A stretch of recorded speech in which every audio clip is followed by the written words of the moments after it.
Hi guys, and welcome back to a new video on the channel. And this time it's no formation video, it's about passing, a passing guide.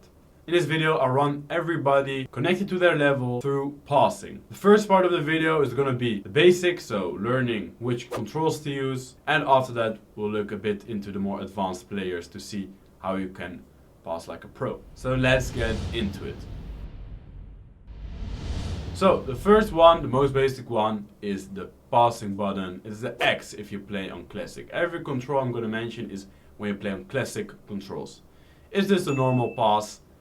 Nothing too special, it's the basic. The only thing I can say about the X button is the longer you hold it, the more power your pass will have and the further distance you can pass. Next up, we're going to go through the through ball, the triangle pass. It's a through pass, so if your player is on a run and you want to play it in front of him so he can run onto the ball, that's what button you will have to use. And the same as the X button, the more power you press on the triangle button, the further distance you can pass, give a through ball. Next up, the double X pass. This is a lofted pass, so if you tap X twice, that means the ball will go in the air, not like a lofted through ball, which we're going to go to, but a normal X pass, so normal pass in the air on knee height. This can be good to avoid maybe a sliding tackle of your opponent or whatever, just to get the ball in the air. Going over to the double triangle, it's the same as the previous one, the double X, but with a triangle. It's still through pass, it's still on the height of the knee, so not on the height of the head or whatever. This way you can, again, same reason really, is to dodge the feet or the slide tackle of your opponents. Going over to the R1X. R1X is a pass you have to use whenever the receiver of the ball is far away from you. And this is all relative. If you play a lot, you'll start to get a feeling for when to use R1X and when to use normal X. R1X basically is a driven pass, so it'll get more power, more speed, and be hopefully very accurate still, but with a lot more pace to increase the speed of your attack. Next up is the L1X. This one is really the same as the X, so in the pass itself nothing will change compared to the X one. The only thing that will change is the guy you give the pass to will always continue making a run after the pass. This way you'll get more runs into your game, let your gameplay be a bit more dynamic and less static. Next up we got the L1 triangle. This is a lofted through pass, over the top through pass.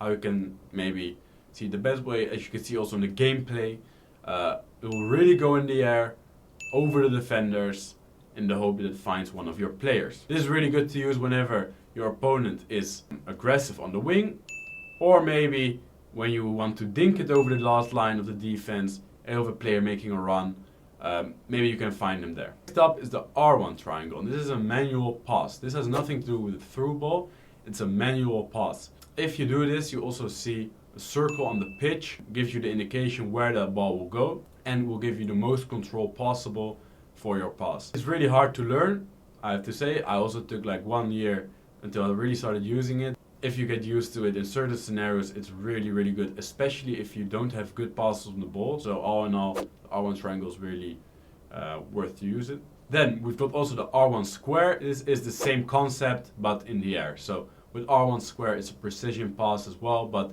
the pass goes through the air. As you can see in these clips, works the exact same way as the R1 triangle, just the buttons are different. And last but not least, we got the cross. The cross you just perform with square, and yeah, what can I say? With square, if you see someone in the box standing free, you can always make use of the cross mechanic. This way your attacker will hopefully get a good chance. And yeah, just how you would cross in real life, right? And this is exactly what differences the normal player with the better player, with the pro player, etc, etc. It's all about timing. The input in and of itself is not that important, but with who do you perform a certain pass? When do you perform a certain pass? These are all questions which the better players can answer better than the normal players. So for starters, the play styles. If you perform a through ball, incisive is something that helps a lot. If your player's got incisive white or on gold, it helps a lot. Everything you do with triangle, you need incisive. So if you see also in these clips, I've got Frankie de Jong with it on white, Weerts has it in gold, and so on and so on. These players just give better through balls than the others. So when you buy your attackers or maybe midfielders or whatever, always keep in mind that if you buy one with the incisive, make use of it. Give some through balls, because that will allow you to create more chances. One big aspect as well is the first time passing. And this is something that you also probably need a playstyle for. What I notice a lot is players like Reinders, like Frankie de Jong in my team, they can always first time pass with X, with R1X, whatever. Triangle even. But if I don't have that tiki-taka playstyle on white at least, those first time passes become really complicated. Personally, I only first time pass with Frankie and with Reinders. With Mbappe, I cannot do it. With Weerts, I cannot do it. So then I also don't do it in game. And this way I also make less mistakes and improve my passing quality. Passes through the air get improved by the long ball playstyle. This has been something I've not really been able to test for this year's game specifically, but historically speaking over the last 2 years, that long ball playstyle really helps a lot. For the R1 drivens, what's really helpful is the ping pass.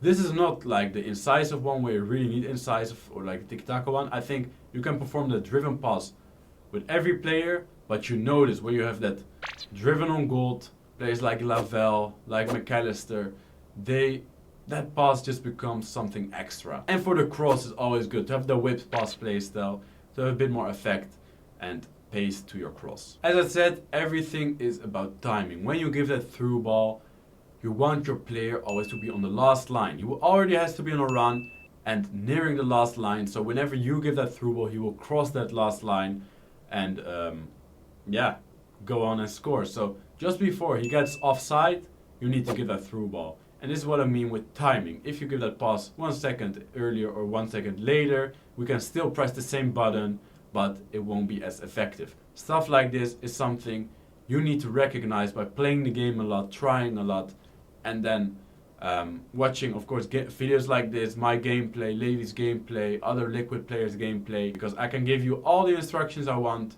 in terms of press R1X, press with so much power, but it's in the end all about timing and decision making, when to use what pass with which player, and go from there. So guys, this was the video. If you enjoyed the video, please drop a like, subscribe on the channel, and I'll see you for the next time. Bye!